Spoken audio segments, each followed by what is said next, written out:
And so, like, having seen them, like, having know that, and then just see them become, like, superheroes, like, off the bat, it's like, well, what is this? 'Cause, like, they don't become superheroes off the bat. I don't, because I know you're not up to date on it. He's very reluctant. It's more out of necessity that he allows them to do stuff than also to be fair, they're being attacked. Like, somebody knows he's Black Lightning.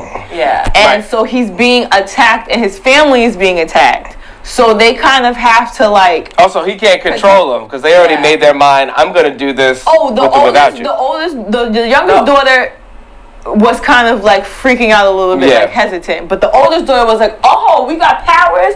Let's go. Wait, let's go. Like, they got the eldest right, but the younger one is very, like, timid and shy. Like, she's not... Yeah, that's why she freaks out when she got her powers. Yeah, but, like, she's not shy. She's just quiet. And what was it? They didn't know what to do with her. Like, they had, like, they tried to get a mentor to kind of that was all weird. Because it was just as soon as, so, like, the eldest in the comics, the eldest graduates college, and then as soon as she graduates college is when she goes and becomes a superhero.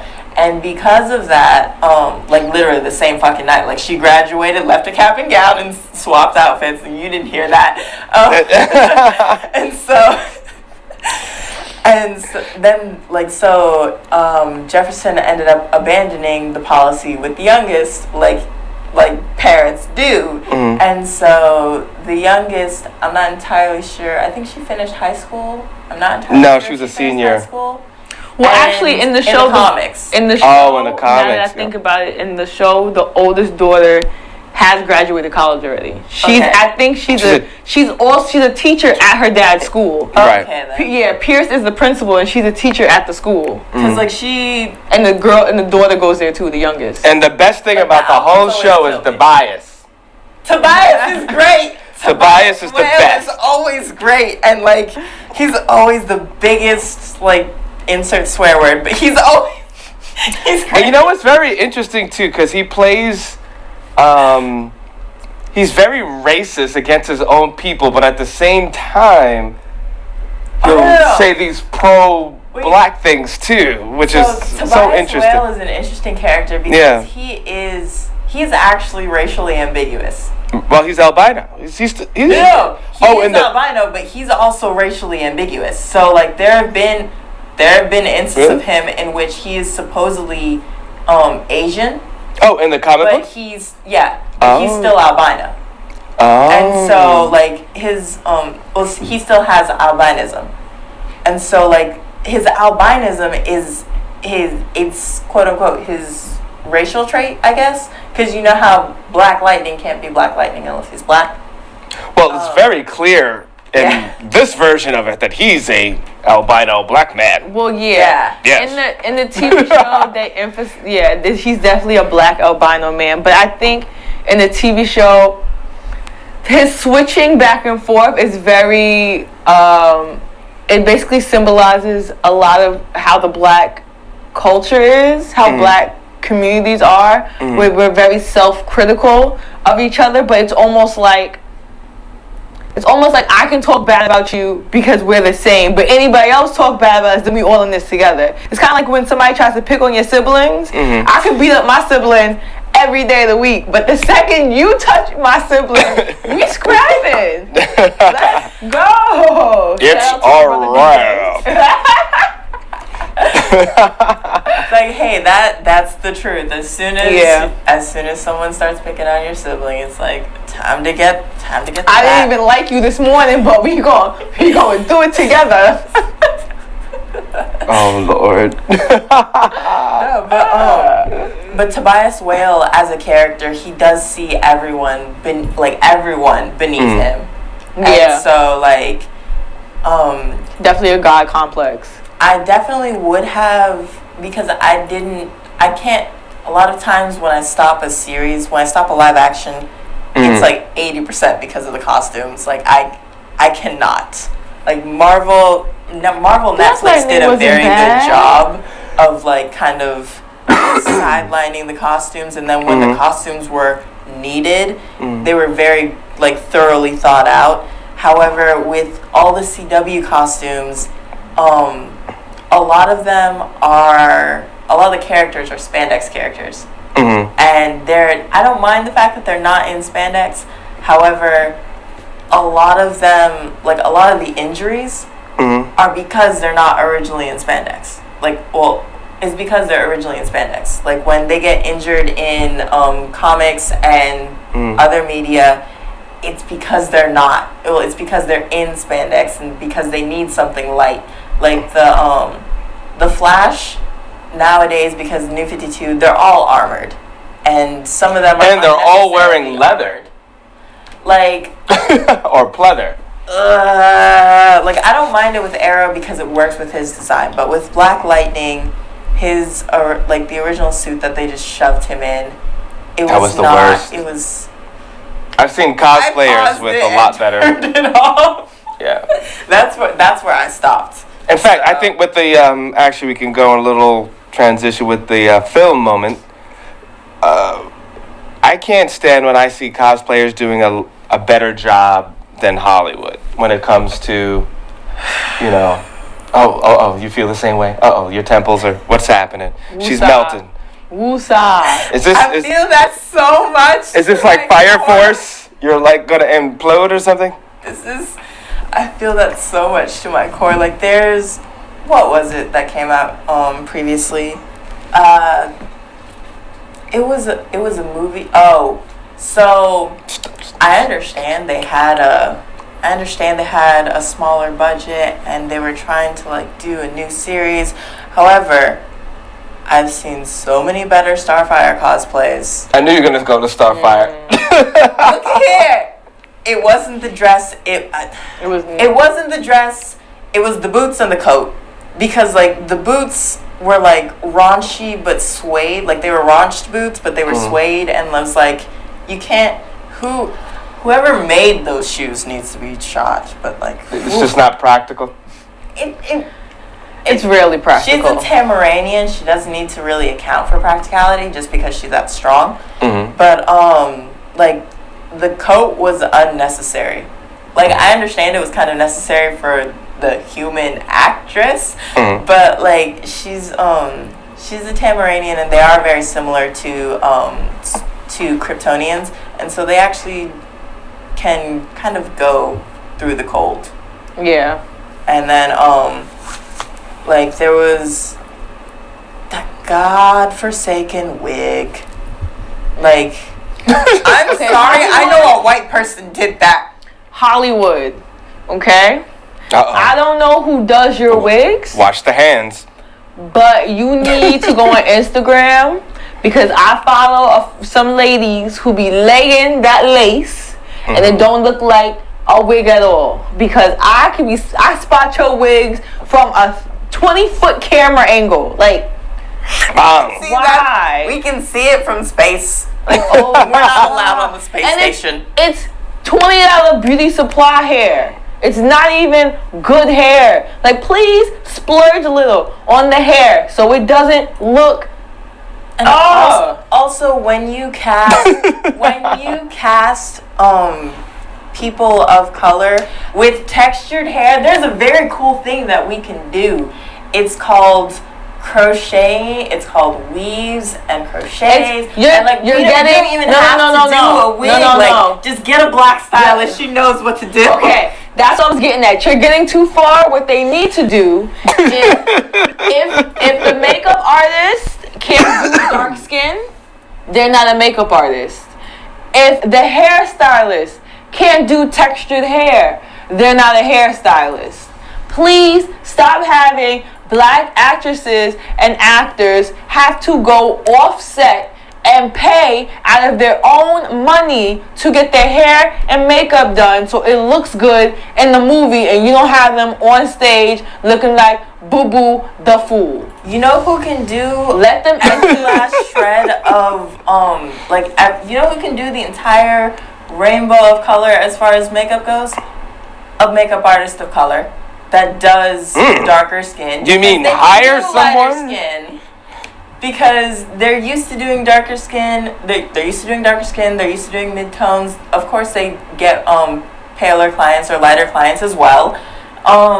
Get a hairstylist who is well versed in textured hair, because straight hair, untextured hair is kind of easy. You know what part of the issue is that a lot of these movie jobs are union jobs, and it's very hard for makeup artists and hairstylists of color to get into those unions.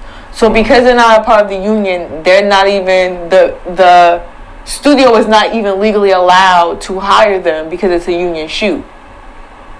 So that's another reason why these actors and actresses, well, actors, as a matter of fact, why these actors have to go off set and pay out of their own pocket to get things done, because they can't get their people into the union. They should have something in the budget for them to do that, because they know they have to do that. Like they know the actors and actresses are gonna have to do that, so they should have like a little fail-safe or like a stipend for them to go out and have them get their hair and makeup done off-site, and then come back. Because, well, also, I mean, people that do have those opportunities and those connections, instead of keeping everything for yourself, create a path for other people of color to get hired, because there are some sets. Studios. Wow.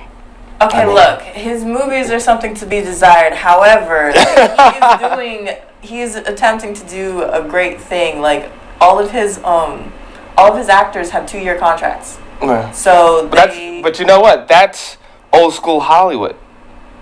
That's how it used to be done. You were actually signed to a studio. And actually in Asia, some parts of Asia, they still do that to this day, where you're assigned to a studio and you do a whole bunch of films.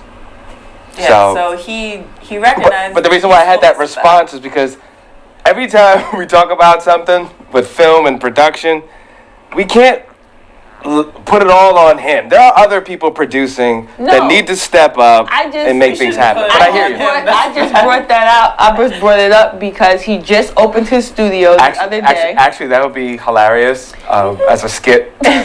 It's raining outside. Oh, we better call Tyler Perry.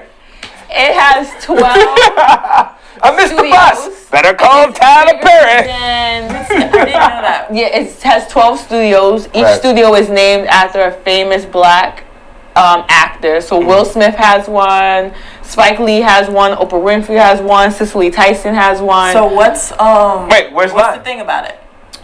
So it's and little tidbit that's not really important, but it's important. He bought and built on top of a former Confederate Army base. Oh, so it's like in Atlanta. Okay, cool. That's where The Walking Dead, some of their stuff is. Yeah, it's in Atlanta. So he made it in Atlanta, obviously. So it was black centric. It's supposed to be the Black Hollywood, and it's actually bigger than Universal Studios, Fox Studios, and Sony Studios put together. So like, we can go and apply for jobs? Cool. Yeah. So if you live in Atlanta and you're trying to break into the film industry, you need to hike yourself over to Tyler Perry Studios, because he's really trying to create opportunities for people who look like him to come up and tell their stories. You know, he doesn't get the credit I don't think he deserves. I mean, I think it's because we're so used to the quality of his movies. But like, the stuff that he does outside of his movies is really, really great. Yeah, if you don't like his movies, I am a huge Madea fan. All right. What? Huge, both the movies and the plays on stage. All right. Don't let me. I've watched both. I prefer the plays. I actually love the plays. The plays are great. That's the first time I saw a Diary of a Mad Black Woman was staged before I saw the movie. Same. But he does a lot of philanthropy. Let's give Tyler Perry a shining light. Black excellence. for doing those are flashes for him. But he is not. So people keep saying that he's the first black-owned like huge production studio. That's not true. Actually, his name is escaping me right now. Sorry. But the dad from Sister Sister, he had a film studio too. It didn't even close until 2015. Ray. Oh wow. Well, his name was Ray on the show. I'm not sure if his name was Ray in real life. But also Ray in real life, because that was a thing. Like his name was his character. Yeah, so he owned a production studio for years. But look at Prince. A lot of people don't realize that he was very instrumental in a lot of the films that he's done, and did a lot of it. Like for instance, I think it's Graffiti Bridge was shot all in his studio. So that's the thing. There's a lot of people, caught up in the first. But there are a lot of people that did stuff back in the day. In fact, Eddie Murphy, there's a character named Dodomite created by a comedian. And he said, hey, I'm going to make my own films. And look at Mario Van Peebles. Mm-hmm. His father. What's his father's name? I know it's Van Peebles the second part, but yeah, you're not gonna get me with that. Like as far as so, kiddies, do your research because there's a lot of people doing a lot of things. And it's also like a lot of different locations too. What happened? I said it's also a lot of different locations too. Like I know people in Texas doing things as far as like on like YouTube and Twitch, and they're getting big on YouTube and Twitch. Like RDC World is based in Texas, and then like I know LA gets drowned out a lot, but LA is weird because it gets drowned out a lot, but they're always on the new avenue of like whatever works. And there's a duo that we interviewed on the show in Hawaii, doing big things. So there's you know what it is? The technology's there. Yeah, so it's easy. At this point, everybody that has a phone is a filmmaker, or can be, potentially. Yeah, and so I think the biggest thing, so like it's easier to do it in other locations, but like New York, everything costs. So finding the time and the resources to like make something like really big is gonna take a lot of time, and two, like finding the resources, it's gonna take like a lot of outreach. So it always starts small. It starts with you. It doesn't always get like as big as it needs to per se. Yeah, but I do want to give Tyler Perry props because no one else made a studio that large. I mean, he has a studio bigger than some of the largest production companies out there. So I know there's definitely going to be a lot of black excellence coming out of that, out of Tyler Perry Studios. I'm very much looking forward to the things that he puts out. You know what I want to see? I want to see Jordan Peele working with Tyler Perry, like with Tyler Perry Studios and whatnot. And I'm not sure if Jordan was at the launch. I know I saw a lot of people at the launch. I'm not sure if Jordan Peele was there. Everyone else was there though. That's for sure. It's like, it's one of those things that's like, I want to see what can possibly happen. Yeah, a Jordan Peele, Tyler Perry collabo, I could definitely see that being some. Yeah, because like I'm not going to say which is which, but it's kind of obvious. You got Brainiac ideas. Like if he was a superhero, one would be the Brainiac, and the other one has access to everything. So the other one's Batman. Yeah, well, you don't like Batman. Tyler Perry's production quality, though. Tyler Perry's production quality. Yeah, and so even if you don't like his movies, you can't say that the Madea movies are not consistent in their set, in their characters, in their design. Like overall, it's very quality. Yeah.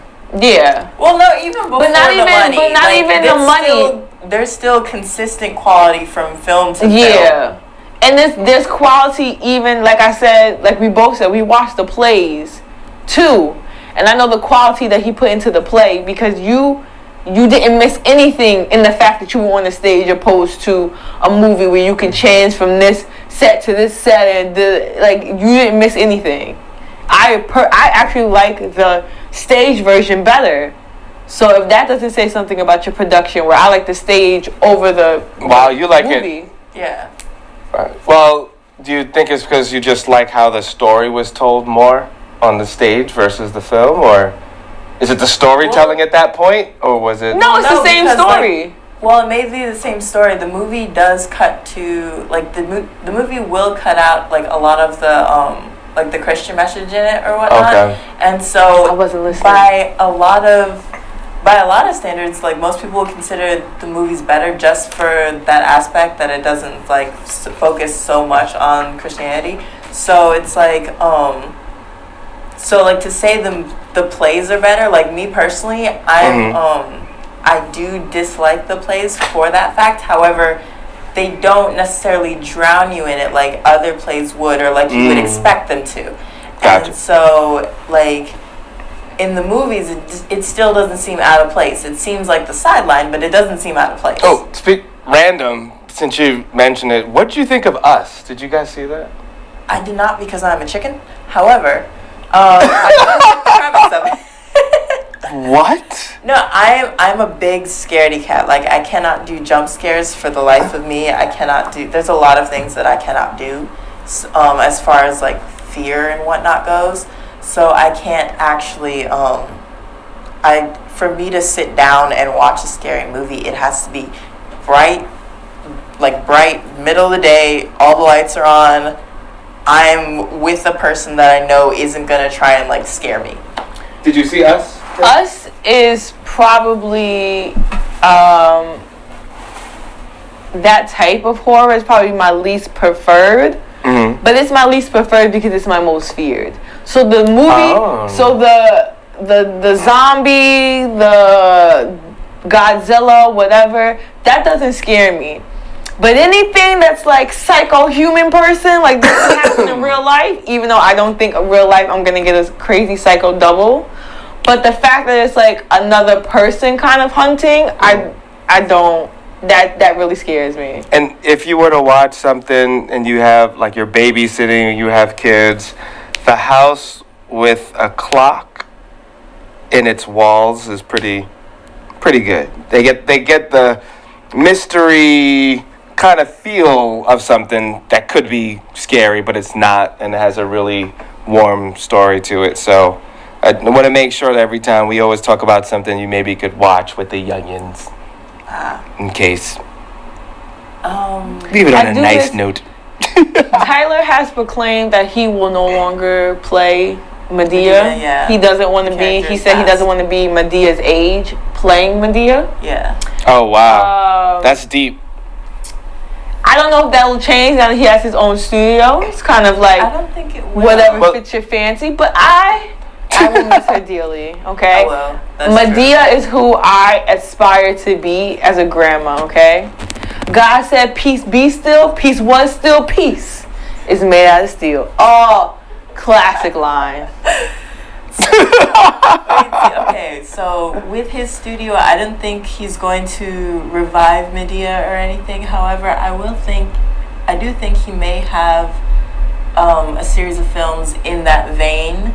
Oh yeah, I know. He has plenty of characters that he can spin off with. And go. But I also, want Medea back. So the reason I want to see Jordan Peele do something with Tyler Perry Studios is because he's big, he's a name, and then maybe Ryan Coogler, will want to do something with Tyler Perry Studios, and that will open up an avenue, hopefully. In my mind, kind of dreamingly, for really digging into black fantasy and sci-fi. Well, there's a lot of the newer movies and TV shows coming out are filming in Atlanta, which is where Tyler Perry Studios is, which is I think was a genius idea, not only because of what it can do for the black community there, but because it's becoming a booming mini Hollywood down there. Yeah. So he's like to be the first full-on big production studio down there. It might be easier for companies, even those big companies, to outsource their stuff to Tyler Perry Studios in Atlanta if they're already shooting in Atlanta. And see, like, my thing is, when I say, like, sci-fi and fantasy movies, I don't mean, like, the casual stuff that we're getting. Because, like, Raising Dion is kind of casual to me. I mean, like... And, what's his name is producing that, right?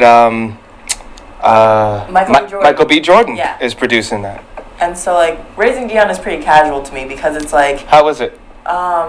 I haven't fully watched it yet. I watched the like the little preview trailer thing previously, and so like I'm just like, okay, I need to add it to my list to watch. And that's this weekend is all the stuff that I'm supposed to watch, including the entire 3rd season of My Hero. I do know what happens to My Hero, so it's like I can wait on that, but I need to like get up to date. But anyways, so with Raising Dion, it's your casual. Oh, person has superpowers, they are now wanted person type thing. And so that was, I think, Jumper and all those type of movies way back when. Like in the mid early 2000s. Most superhero backstories, that's the story. That's a basic standard. Yeah, that's the basic. So that's why I'm like, that's the casual stuff. I want the worlds. I want the new worlds, the sci-fi worlds, the everything. So like Altered Carbon is coming out. So you want more of like a Guardians of the Galaxy Extreme? Yes and no, because like I know we're probably gonna get that soon because Altered Carbon on Netflix their 2nd season is supposed to be coming up, and the main character in the 2nd season is African American. Like the character itself is African American, or a black character, and so I know we're gonna get into the avenue of putting POC heavily in like heavy sci-fi, but I am a fantasy nerd above all. So like getting the black equivalent of Lord of the Rings, I would love to see that on account of like just the banter. The banter and the reaction to having to fight every time. Like, we have to drag him where with what following us? Excuse you? Like, just the banter and like the so the Shannara Chronicles got canceled, but the 2nd season was like 80% POC. And it was kind of rude because all the POC were human. Oh. Like, they have elves, and they have, like, dwarves and orcs and everything. But if they were black, they were human. Give it your social media. So, okay. So, again, guys, I'm Tayler. You can catch me at Tayler of SEV or on my photo Instagram at Fenner Photos. That's TFENNERPHOTOS.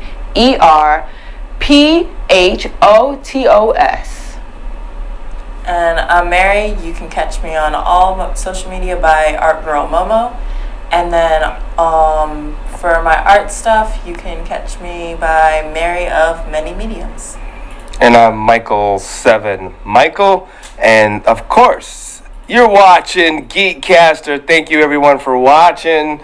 And you're going to hear more about sci-fi, fantasy, geek culture. Stay with us. GeekCaster.com. GeekCaster on other social media platforms. And hopefully you're watching us on cable. And for cable information, you just go to GeekCaster.com. Go to the blog and the About page. Thank you. Talk to you later. Peace. How you like that? That whole thing going on? No?